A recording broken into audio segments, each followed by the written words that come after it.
तो जो इस आकर्षण में, इस सृष्टि का सबसे बड़ा आकर्षण है परस्पर शरीर आकर्षण, इस आकर्षण में जो फंस जाता है उसका अंतिम फाइनल मृत्यु रूप भयानक कष्ट, और जीते जी अपने आप को भूल करके माया मृग बन जाना, अर्थात काम के अधीन होकर पूरा जीवन दुख में व्यतीत करना।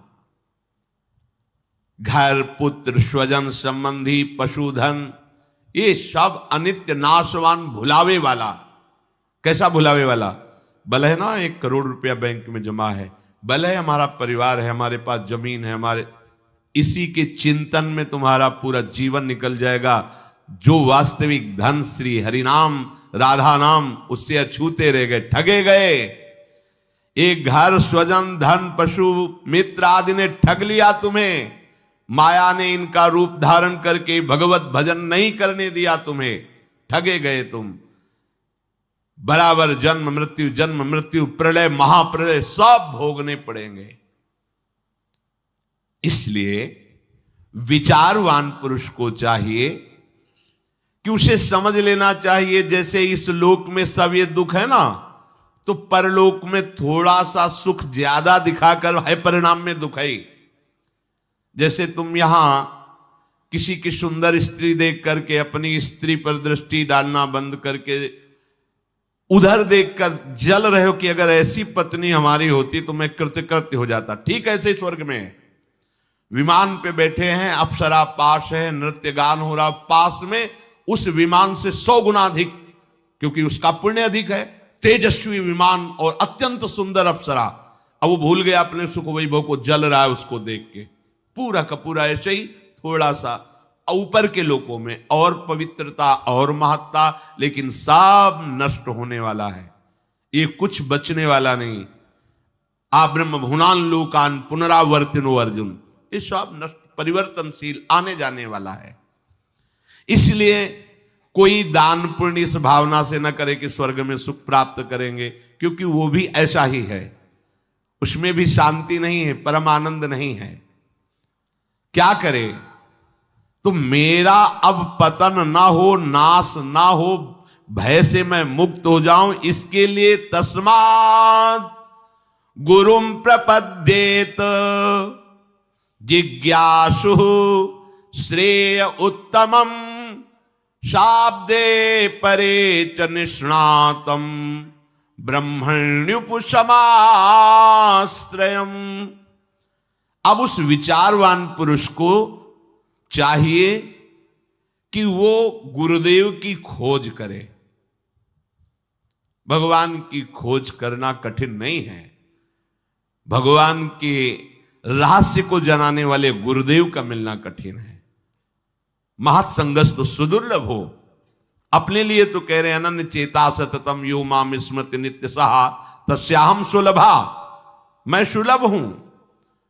पर वासुदेवा सर्वमिति समहात्मा दुर्लभा, सुदुर्लभा, मैं सुलभ हूं पर महात्मा दुर्लभ है। अगर महात्मा मिल जाए तो अनन्य चित्त होने में देर नहीं लगेगी। तात स्वर्ग अपवर्ग सुख धरी तुलाए कंग, तूलन ताय सकल मिली जो सुख लव सत्संग। गुरु की खोज करनी चाहिए। कैसे करनी चाहिए? पहले उस अव्यक्त गुरु से प्रार्थना करनी चाहिए, परमात्मा से, ईश्वर से, प्रभु से, हे नाथ आप हमें गुरुदेव रूप से मिले। मैं नहीं जानता कौन गुरुदेव है, कैसे होने चाहिए।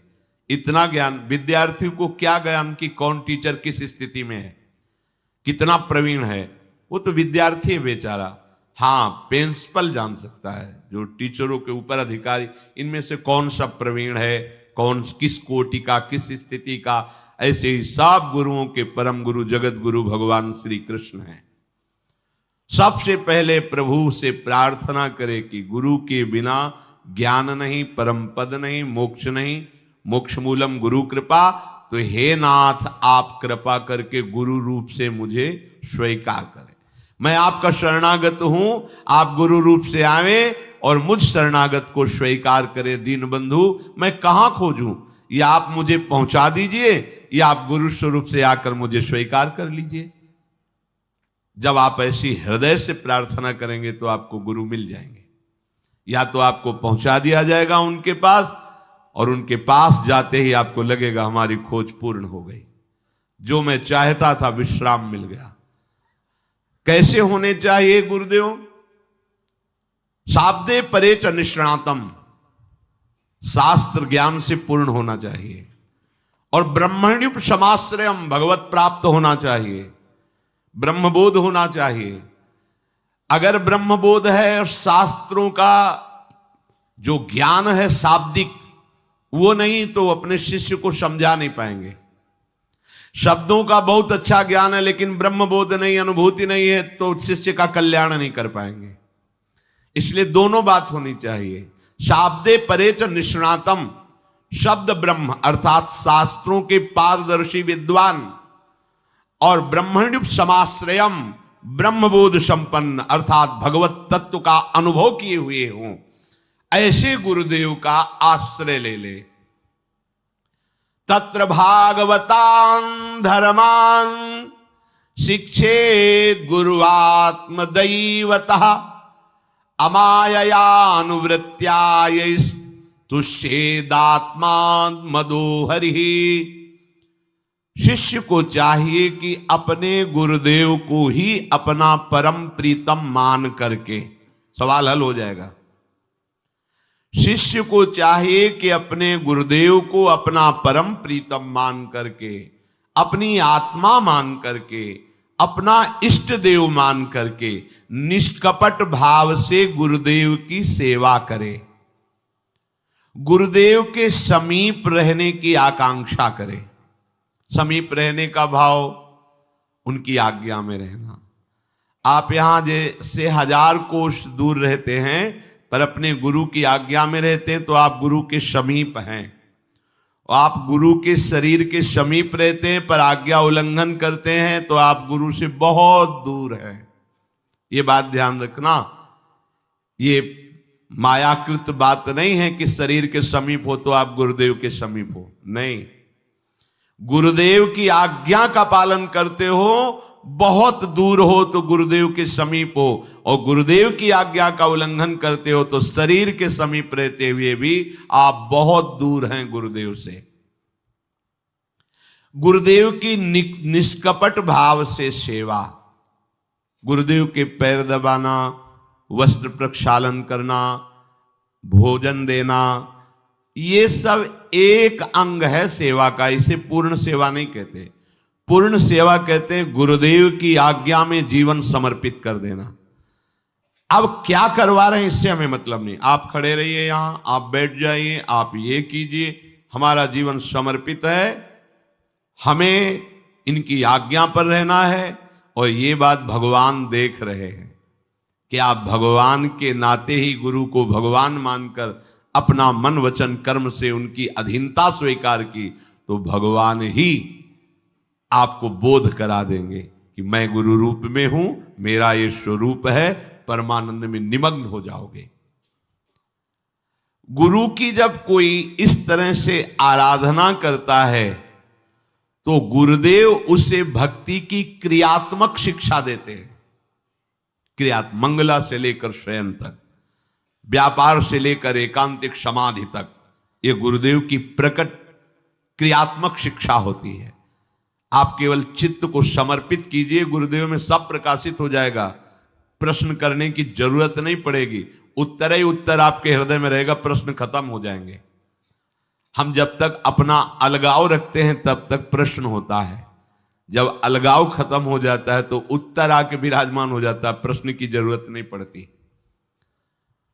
गुरुदेव का आश्रय लेने वाले शिष्य को चाहिए सर्वतो मनसो असंगमादौ संगम च साधुषु दयाम मैत्रीम प्रशयम च भूते श्रद्धा यथोचितम। अपने शरीर से, अपनी संतान से, अपने पारिवारिक जनों से गुरुदेव की कृपा शक्ति से अनासक्त होना सीखे, माया मुक्त होने के लिए। यही हम फेल होते हैं। यदि माया मुक्त होना है, गुरुदेव की शरण ली है, गुरुदेव का आश्रय लिया है, तो आपकी अनासक्ति बढ़नी चाहिए। कहां? शरीर से अनासक्त, पुत्रों से अनासक्त, परिवार के संबंधों से अनासक्त। अनासक्त का मतलब बाबा जी बन जाना नहीं होता है, ये अंदर की बात होती है। नाथ सकल संपदा तुम्हारी, मैं सेवक समेत सुत नारी, ये अनासक्त का स्वरूप है गृहस्थ में। फिर गुरुदेव की कृपा से वृत्ति जागृत होती कि भगवान के भक्तों से कैसे प्रेम करना चाहिए। एक बार श्री आचार्य चरण वल्लभाचार्य जी के शिष्य थे किसी राजकीय विभाग में, और कुछ घोटाला हो गया। यद्यपि उनका कोई अपराध नहीं था, अन्य कर्मचारियों के द्वारा, तो उसमें जो बड़े अधिकारी थे वो भी शिष्य थे श्री वल्लभाचार्य जी के। तो उनकी पूरी संपत्ति जब्त कर ली गई और उनको जेल सजा हुई। जब वल्लभाचार्य जी के बड़े अधिकारी दर्शन करने आए तो उन्होंने सिर्फ इतना पूछा, तुम्हें पता था कि वो तुम्हारा गुरु भाई है? कहा जी। तो तुम्हारे हाथ में इतना शासन था कि तुम बचा सकते थे? जी। क्यों नहीं बचाया? अगर तुम्हारा सगा भाई होता तो तुम क्या करते? बोलो ना क्या करते? तो उनका शरीर से, बुद्धि से, धन से, जैसे भी होता मैं उसे बचाता। इसे क्यों नहीं बचाया? इसका मतलब गुरु संबंध से श्रेष्ठ तुम्हारा परिवार का संबंध है, जाओ हम तुम्हारा त्याग करते हैं। श्री वल्लभाचार्य जी अपनी सगी बहन से भी पूज्य गुरु बहन है, अपने सगे भाई से भी प्यारा गुरु भाई है, क्योंकि सगा भाई माता के उदर से संबंध रखता है और गुरु भाई भगवान से संबंध रखता है, श्री जी से संबंध रखता है। हमारा भक्तों के साथ कैसा व्यवहार होना चाहिए? कम से कम सगे भाई जैसा तो होना ही चाहिए। वैसे तो लालाचार्य जी को आचार्य चरण ने आदेश किया था कि भगवान के प्रेमी जनों को भगवान के समान देखना चाहिए। यदि ऐसा न हो तो गुरु के समान तो देखना ही चाहिए। तो उनका ऐसा भी नहीं कर सकते, आपके समान मैं किसी को नहीं मान सकता। तो उनका फिर सगे भाई जैसा तो मान सकते, बोले आजीवन व्रत आपकी आज्ञा का पालन करूंगा। तो पूरा चरित्र आता है उनका उसमें कि कोई वैष्णव का शरीर बहा जा रहा था, उन्होंने उपहास किया लोगों ने, तो तुम्हारा वो लाए और संस्कार किया, भगवान के पार्षद आए प्रसाद पाने। बड़ा चरित्र है। इसमें कह रहे यदि माया मुक्त होना चाहते हो, गुरु का आश्रय, उनकी सेवा, मन वचन कर्म से उनकी अधीनता और शरीर संबंधियों से अनासक्ति। इसके बाद भगवान के वैष्णव जनों से, भक्तों से कैसे प्रेम करना चाहिए, यहां ये बात क्यों कह दी? क्योंकि यही अपराध सब मिटा देगा आपको। ध्यान रखना, सृष्टि में कहीं भी आप भयंकर अपराध करोगे तो सबसे पहला काम होगा गुरु पर दोष दृष्टि हो जाना, गुरु से संबंध हटवा देना। क्योंकि तुम्हारा तभी नाश होगा जब गुरु पर दोष दृष्टि और गुरु से संबंध हटेगा, तभी माया तुम्हें रौंद पाएगी। नहीं, गुरु मेहरबान तो चेला पहलवान। अगर गुरु कृपा दृष्टि है तो घोर प्रपंच में खड़ा भी हो तो भी माया उस पर आंख नहीं दिखा सकती। ऐसी भगवान की गुरु महिमा है। समस्त प्राणियों के प्रति दया मैत्री का निष्कपट भाव से व्यवहार करना गुरु से सीखे। कैसे हमें व्यवहार करना है? शौचम तपस्तितिक्षाम च मौनम स्वाध्याय मार्जवम ब्रह्मचर्य महिंसा च समत्वम द्वंद्व संगयो।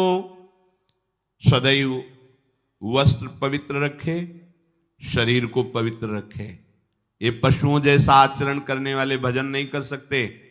ये जो कहते हैं ना भजन में मन नहीं लगता, पवित्रता चाहिए।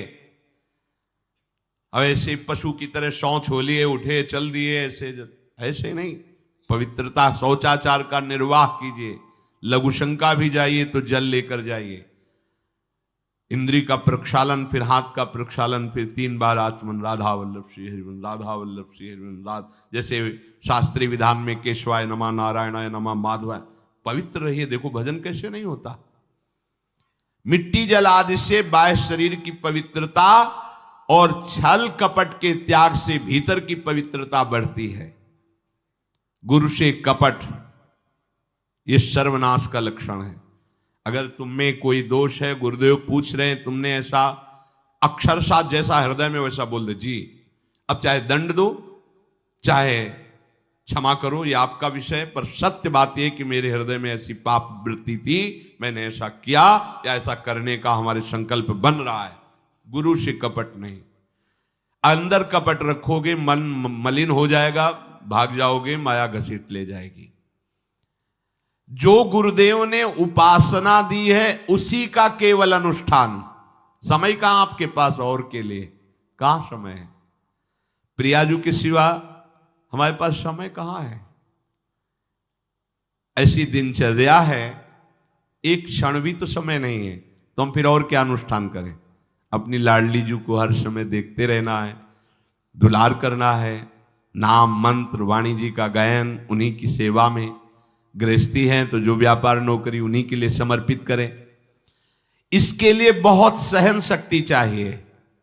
ठंडी गर्मी, मान अपमान, निंदा स्तुति, परिवार वालों की अवहेलना, ये सब मिलेगा इनाम में। इसे सहो चुपचाप, इसके लिए रो मत। कैसे लोग हैं रो देते हैं, शरीर की प्रतिकूलता में रो देते हैं। अरे आंसू श्री जी के लिए, सिर्फ प्यार में रो श्री जी के, और सब दुख मुस्कुरा के सहना सीखो। मौनम, वाणी को बहुत संभालिए। नाम जप के लिए मौन बहुत आवश्यक है। अगर बार बार थोड़ी थोड़ी देर में बोलते रहेंगे तो एकाग्रता भंग होती रहेगी, नाम में मिठास नहीं अनुभव कर पाएंगे। कभी कभी ऐसा होता है ये जाम हो जाता है, बोलना भी चाहे तो नहीं बोल पाते, क्योंकि क्रम टूट जाएगा। शाम के समय जैसे किसी से मिलना जुलना नहीं, तो तभी लोग पूछते मौन हो क्या?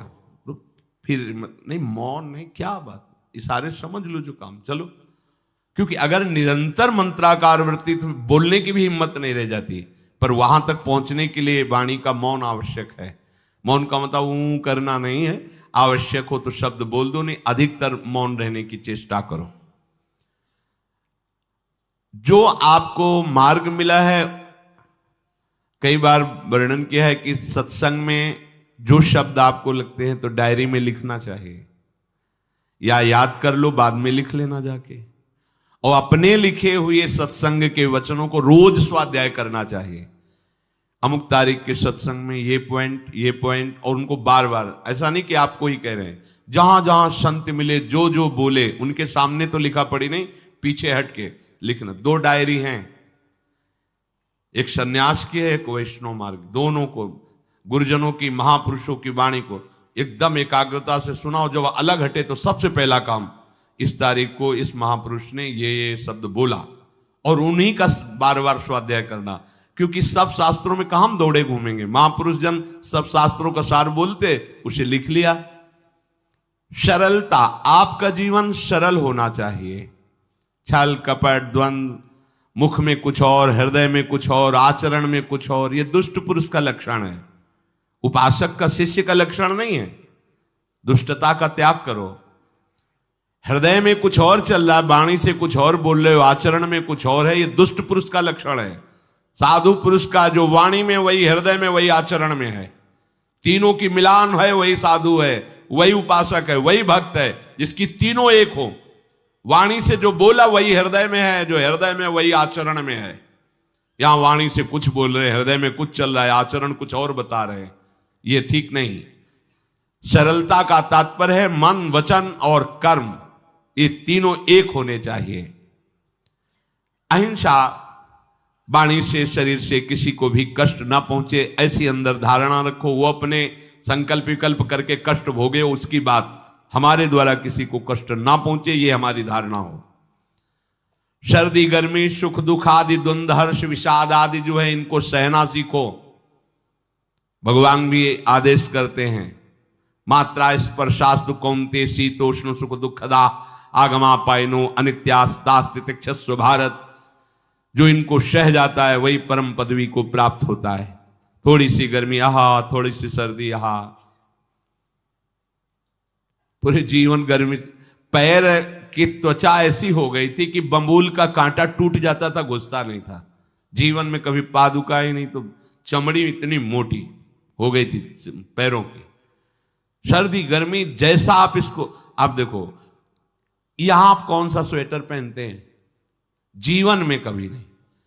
सर्दी में क्या होता है, यहां ये त्वचा नहीं क्या? हमें तो लगता है काफी सुकोमल अन्य अंगों से यहां की त्वचा है, कपोल, नासिका, नेत्र आदि।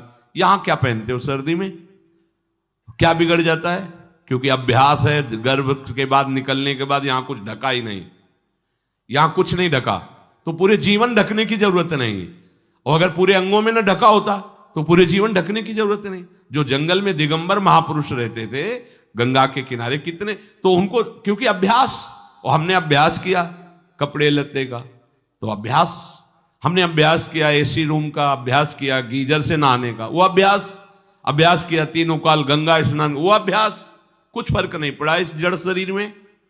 इसको जैसे रखो। तो सहने का अभ्यास, यदि माया से मुक्त होना है तो सहने का अभ्यास रखो। ये जरा में ओह बहुत गर्मी, ये नहीं उपासक। गर्मी है ठीक है, शरीर का धर्म है, तो इंद्री में ताप लग रहा है ठीक है, राधा राधा राधा। आप कहोगे प्रवचन करने से नहीं होता। कभी बिजली नहीं रखी इस दाम में, कटवा के रखे थे? बिल्कुल नहीं। जितनी देर होश रहा आंख का हाथ से पंखा कर लिया, नहीं तो बस राधा राधा राधा, जो मिला मांग के खाया, कुछ आसन पे लेट। प्रवचन ही केवल नहीं रहे, अब तो जैसे जोई जोई प्यारो करे सोई मुई भावे। नहीं, जानबूझ करके अपने शरीर को अधीन नहीं करना चाहिए। सुविधाओं की अधीनता, तुम भोगता नहीं, सुविधाएं तुम्हें भोग रही हैं। जितना तुम सुविधा भोगी बन जाओगे उतना तुम कमजोर हो जाओगे। सीधे प्रकृति का वार सहो, तुम महात्मा सुदृढ़ बलवान हो जाओगे। तुम्हारे आगे समर्थ शब्द लग जाएगा।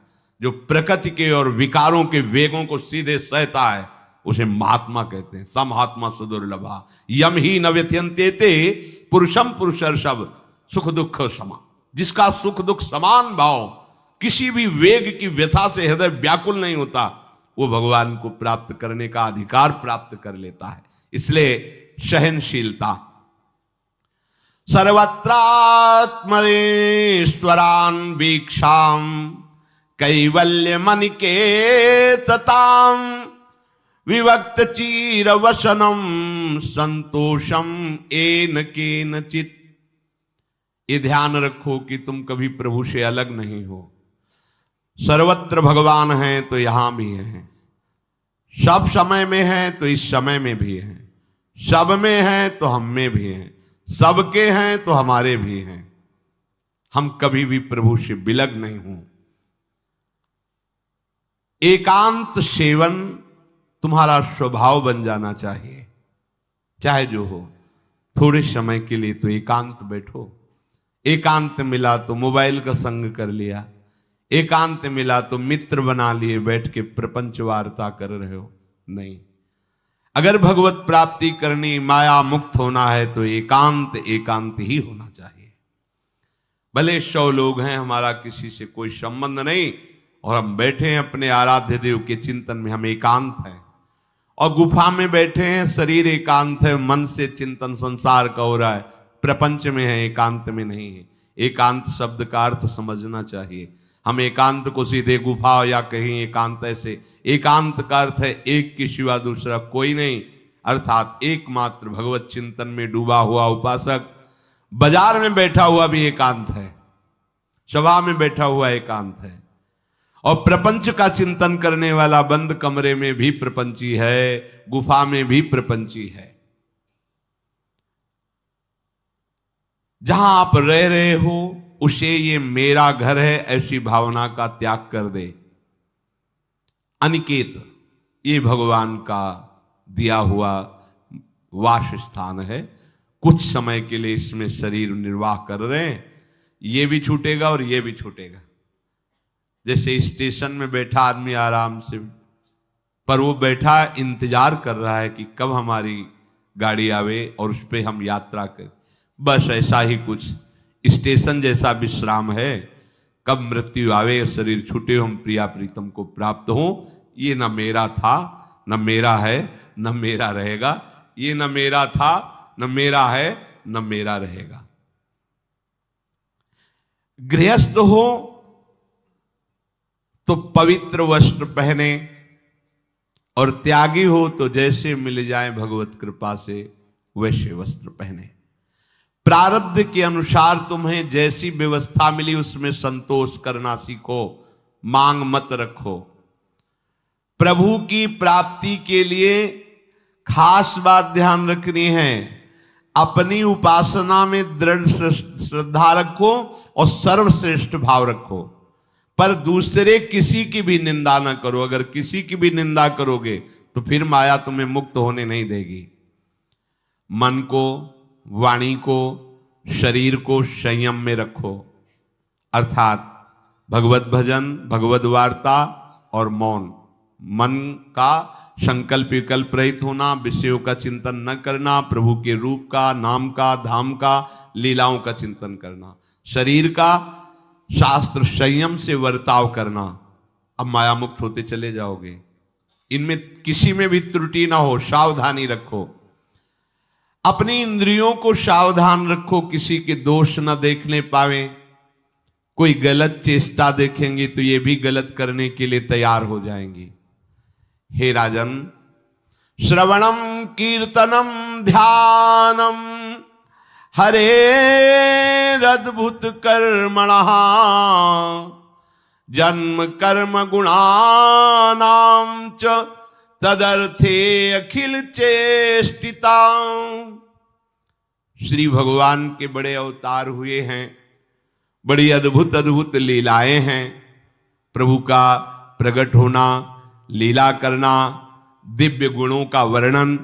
यदि आप इनको गाएंगे लीलाओं को और श्रवण करेंगे तो मोह की बात क्या, महामोह का भंजन हो जाएगा। बड़ी सामर्थ्य भगवान के चरित्रों की महिमा बड़ी है। अगर इनको आप सुनेंगे, बार बार सुनेंगे, तो आपको और कोई साधन करने नहीं पड़ेंगे, अपने आप सब साधन प्रकाशित हो जाएंगे। जहां कहीं कभी भी किसी का उद्धार की बात आई है तो वो भगवत चरित्र सुनने से ही आई है। शरणागति श्रवण से ही प्रारंभ होती है, भक्ति भी श्रवण से ही प्रारंभ होती है, पूर्णता भी श्रवण से ही होती है। श्रवण सुजस सुनी आयऊं, और श्रवणम कीर्तनम स्मरणम। पहला श्रवण, खूब भगवत चर्चा सुनने का स्वभाव बना लेना चाहिए। पर देखा जाता है कि 20 वर्ष भगवत चर्चा सुनने पर रंग नहीं आता, क्योंकि ये तो बना लिया स्वभाव कि जहां भी कथा हो रही सुन रहे, और बाद में निकले तो बख्शते वो किसी को नहीं, सबकी निंदा करते। बस किसी एक की प्रशंसा, एक की निंदा, तुम्हारा सारा का सारा सत्संग बेकार हो गया। अगर सत्संग को सुरक्षित रखना है तो ना किसी की स्तुति, ना किसी की निंदा, जो सुना है उसको अपने जीवन में मनन करते हुए उतारे। प्रभु की लीलाओं का श्रवण और प्रभु के नाम का कीर्तन और प्रभु के रूप का ध्यान, ये 3 बातें बहुत जल्दी भगवत प्रेम प्रकट कर देती है। ये 3 बातें बहुत जल्दी भगवत प्रेम प्रकट कर देती हैं। प्रभु के अवतार लीला चरित्रों का खूब गायन करे, खूब श्रवण करे। भगवान की अवतार लीलाएं भी हैं और प्रभु की प्रेममय निकुंज लीलाएं भी हैं। तो अगर आपका निकुंज लीला में प्रवेश नहीं है तो प्रथम सुने भागवत, भक्त मुख भगवद वाणी। भगवान के अवतारों का, भगवान की अवतार लीलाओं का श्रीमद् भागवत में खूब बढ़िया वर्णन है। पढ़ो, सुनो, क्या होगा इससे? मोह का नाश हो जाएगा। दूसरी बात, नाम कीर्तन, ये तो महान अमृत है। बिल्कुल विश्वास कर लो, नाम कीर्तन अमृत है। ताली बजा के, मंजीरा बजा के, ढोल बजा करके, नाच करके, जैसे बने, अकेले 4 लोग जैसे बने, नाम संकीर्तनम यस्य सर्व पाप प्रणाशनम। देखो भगवत चर्चा ने महामोह का नाश कर दिया और भगवान नाम कीर्तन ने सब पापों का नाश कर दिया। नाम संकीर्तनम यस्य सर्व पाप, सर्व पीछे बीच में जो भी जमा संचित कृम सब को भस्म करने की सामर्थ्य नाम कीर्तन। ये जो राधा राधा आप बोलते हैं, बहुत अमृत है, बहुत अमृत। और प्रभु के रूप का ध्यान, ये तीन बातें बहुत जल्दी माया मुक्त कर देंगे, आपको भगवत प्राप्ति करा देंगे। प्रभु के रूप के ध्यान के लिए ही दिव्य श्यामा श्याम ने बिहारी जी का रूप धारण किया। ये किसी मूर्तिकार की रचना नहीं है। श्री राधा रमण जी सरकार, राधा वल्लभ लाल जी महाराज, श्री बांके बिहारी लाल जी महाराज, ये साक्षात प्रगट ठाकुर है। प्रिया प्रीतम हमारी दृष्टि में सामर्थ्य नहीं कि देख सके, वो तो हरिवंश नेत्रों से देखे जाते हैं। निकष कुंज ठाड़े भये भुजा परस्पर अंश, श्री राधा वल्लभ मुख कमल निरख नयन हरिवंश। हरिवंश नेत्र प्रकट हो जाएंगे, आश्रित जन हो, चिंता की बात नहीं। पर ये जो रूप प्रकट है, इसके ध्यान में तो तुम्हें कोई श्रम नहीं करना। बिहारी जी महाराज, राधा वल्लभ जी महाराज, राधा रमण जी महाराज, भर नेत्र देखो और अपने नेत्र के कैमरा से खींच लो फोटो। अब आप फिर इधर देखो, उधर वैसे ही खड़े नजर आ रहे, वैसे मुस्कुराते हुए दिखाई दे हर समय। और ये आदेश कर रहे हैं हरिवंश महाप्रभु, सब सोहित निष्काम मति, श्री वृंदावन विश्राम, श्री राधा वल्लभ लाल को हृदय ध्यान मुख नाम। राधा वल्लभ लाल का ध्यान करो और राधा वल्लभ श्री हरिवंश बोलो तो तुम्हारी मति निष्काम हो जाएगी, तुम्हें अखंड वृंदावन वास मिल जाएगा। प्यारे जो तुम्हें प्यारे लगने लगेंगे। ये तीन बातें आपको निश्चित भगवत प्राप्ति करा देंगे। इष्टम दत्तम तपोजप्तम वृत्तम यच्चात्मनः प्रियम, दारान श्रुतान गृहान प्राणान यत् परस्मै निवेदनम। जो भी तुम्हारे द्वारा यज्ञ दान तप अथवा जप सदाचार, ये सब प्रभु को अर्पित कर दो, अविनाशी हो जाएगा। प्रभु को अर्पित कर दो जो भी तुम्हारे द्वारा होता है। हे प्रियालाल, आपकी प्रसन्नता के लिए। फिर दोबारा कह रहे हैं, स्त्री पुत्र घर जीवन और अपने प्राणों का मोह त्याग करके, प्राणों का मोह त्याग कर। यहां पूरा समाज वैसे ही सब बैठा है हृदय में। देखो, जिस मार्ग में चलना उसे समझो। अंदर से केवल प्रिया प्रीतम में ही हमारी अहमता ममता होनी चाहिए। प्रभु सच्चिदानंद श्री कृष्ण चंद्र जी को अपना प्राण प्रीतम मानने के लिए ये जितनी जगह आप अपनापन किए हैं समेटना पड़ेगा। सबकी ममता ताग बटोरी, मम पद मन बांध बर डोरी। लाडली लाल के लाडले तो कोई बिरले दिखाई देते हैं, प्रिया प्रीतम के जन तो कोई बिरले दिखाई देते हैं। नहीं धन बल, परिवार बल, बुद्धि बल, वही घसर करके चले जाते हैं। अरे यहां तप बल भी काम नहीं करता, और बल तो जाने दो। यहां हारे को हरे नाम, हार गए, गले पड़ गए। गले पड़ जाओ, बढ़िया, इसी जन्म में कल्याण हो जाएगा। गले पड़ जाने का मतलब, जैसे कोई गले पड़ रहा हो तो उसका मतलब समझते हो, मारो पीटो गाली दो भगाओ। नहीं भागे, वो गले पड़ गए। बोले अब क्या करें, गले ही पड़ गए, आप क्या करें। ऐसे ही पूज्य श्री स्वामी राम सुखदास जी महाराज कहते, श्री कृष्ण के गले पड़ जाओ भैया, इसी जन्म में तुम्हारा कल्याण हो। भगवान के गले पड़ जाओ। गले आप तो जैसे भी अब आपके हैं, अब तो हम खूब हल्ला मचा कहेंगे कि राधा वल्लभ लाल के हैं, तुम्हें अपनी इज्जत बचा ली तो सुधार लो हमें। समझ गए, ये है गले पड़ना। हाउ कहावत, लंबा तिलक लगाएंगे और जय राधा वल्लभ लाल की बोलेंगे। और आपके लायक तो हम हैं नहीं। अब आपको अपने लायक बनाना है कि आपका दास कैसा होता है, तो आपको बनाने के लिए कोई मशीन की जरूरत नहीं, आप ऐसे बना दोगे, बना देना। अब आपके गले पड़ गए, आप ही हमारी इज्जत हो, आप ही हमारे जीवन हो। अपनी इज्जत संभालनी हो तो हमें संभाल लेना। वो संभाल लेते हैं। वो मच्छर को ब्रह्मा बना देते हैं, घोर पापी को ब्रह्म ऋषि बना देते हैं। उनके लिए कोई दुर्लभ बात नहीं। पर जब तक अहंकार है तब तक उनकी तरफ से ये प्रोसेस शुरू नहीं होता। जब हार गया और गले पड़ गए, फिर वो बड़े बड़े महात्माओं के द्वारा भी बंधनी हो जाते हैं। यदि इसी जन्म में भगवत प्राप्ति करनी है तो ये काम तो आपको बड़ी जल्दी कर लेना है। जहां जहां हमारी ममता है उसे प्रभु के चरणों में लगानी ही पड़ेगी। चूक करोगे, वही ममता की डोर मन को घसीट लेगी और अगले जन्म का विधान बना देगी। यदि आपको इसी जन्म में भगवत प्राप्ति करनी है तो सबकी ममता ताग बटोरी, मम पद मनहि बांधि बर डोरी। एवं कृष्णात्मनाथेषु मनुष्येषु च सौहृदम परिचर्यां चोभयत्र महत्सु नृषु साधुषु। और ये सब सहजता पूर्वक तब हो जाएगा जब किसी संत महापुरुष का आश्रय ले लोगे। जिन संत महापुरुषों ने अपने समर्पण के प्रभाव से, भजन के प्रभाव से सच्चिदानंद भगवान श्री कृष्ण को अपनी आत्मा के रूप में साक्षात्कार कर लिया है, यदि उनसे प्रेम हो जाए, संतों से प्रेम होना संतों से बड़ा कठिन है। अभी कोई मुस्कुरा के तुमसे कह दे कि कई दिनों से हम तुम्हें देख रहे थे या देख रही थी, बस तुम्हारे मन को कोई निग्रह विग्रह करने की जरूरत नहीं, घसीट जाएगा। वो बड़े भाग्यशाली हैं जिन्होंने संतों से प्रेम किया।